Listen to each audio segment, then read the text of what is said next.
of the principal tenets of Islam.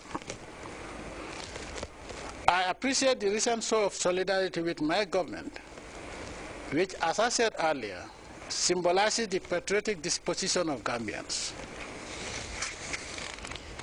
It signals political awareness and maturity and a pressing desire to protect our sovereignty. However, I re-echo my call on all Gambians, the youth, parents, teachers, professionals, technicians, and everyone else from other walks of life to arm themselves with the degree of spiritual, political, and social consciousness, commitment, and dedication to the common good required of all patriots, and act as community agents for societal progress and peace, as well as for the preservation of the cultural integrity and dignity of the Gambian people. Africa's history has been blurred by external factors and interventions that led to conflict and backwardness. We vow not to bequeath such a blood legacy to the coming generations. And to achieve this, we must be mindful of strategies used against Africans. Colonial and neo-imperialist strategies are not different.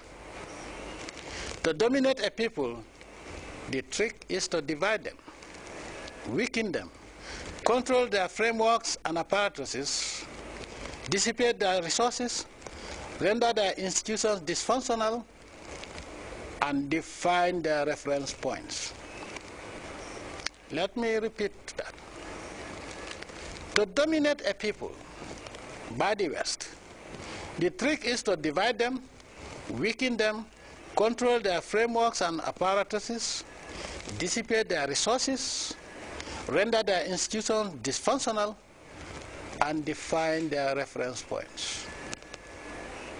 In consequence, this is an era of resistance and cooperation. Resistance to foreign domination, be this cultural, economic, or political domination, and cooperation for global progress and peace, and for improvement on the overall quality of life. Unperturbed by whatever the enemies of the nation say or do, we will continue to build this nation, pursue our vision, and ensure that the entire citizenry enjoy a high quality of life at all times, while living in peace and harmony as brothers and sisters without fail. Looking into the future, my government will continue to strive to fight crime, ungodly behaviors and attributes, and all vices that deter progress. To those enemies of Africa in general and the Gambia in particular, let me assure you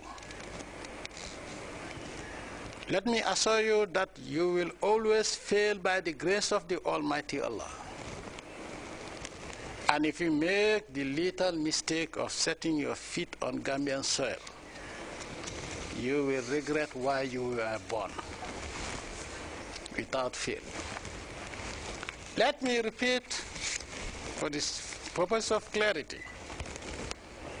To those enemies of Africa in general and the Gambia in particular, let me assure you that you will always fail by the grace of the Almighty Allah.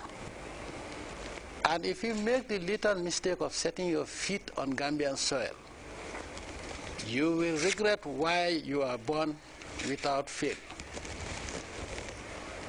We will always prevail over all evil people and their machinations, inshallah. Evil can never prevail over good. The recent change of work schedule for the public sector provides opportunities for all of us to worship Allah as Muslims appropriately, as well as embark on out-of-office income-generating activities for poverty eradication. We must find ways of creating wealth and living as a nation. It is only when we cultivate a true culture of patriotism, hard work and discipline that we will be able to contribute selflessly to our collective well-being. Let me emphasize this point, that Gambia, being predominantly Muslim, cannot afford to work on Fridays when the minority Christians have their Sunday off to worship the Almighty God. If for any reason the majority of the Gambians feel that we should have 5 working days, then we will have Saturday as a working day, but Friday certainly will never be a working day for the Gambian people. So it's up to you, the Gambian people, to choose 4 days working week or 5 days working week, in which case Saturday will be a working day. The choice is yours. But Friday, the decision has been taken, and we've gone too far to return. It's not going to be accepted. Friday would be a holiday for all Muslims to worship the Almighty Allah, the same way as Sunday is a holiday for Christians to worship the Almighty Allah.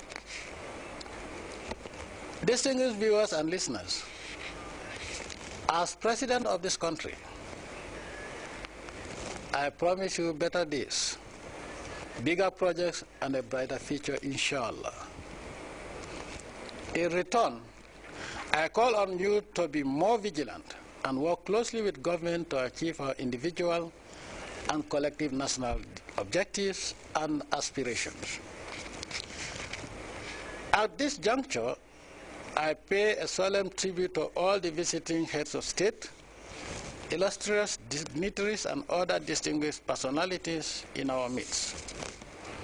While we remember and pray for those who are less fortunate to join us in celebration of our National Day, I congratulate all Gambians and non-Gambians in this country and thank the public servants, national and regional committees, and all those behind the successful celebration of this year's independence anniversary. I also thank and pay tribute to the school children, teachers, parents, security services, voluntary organizations and cultural groups, and the youth for an impressive turnout and for their contributions to the splendor of the day. To all those who have come out to attend this event, we equally convey profound appreciation and gratitude. To all of you I say, peace and love, and may the Almighty Allah guide, guard, protect, and bless us as a nation and as friends.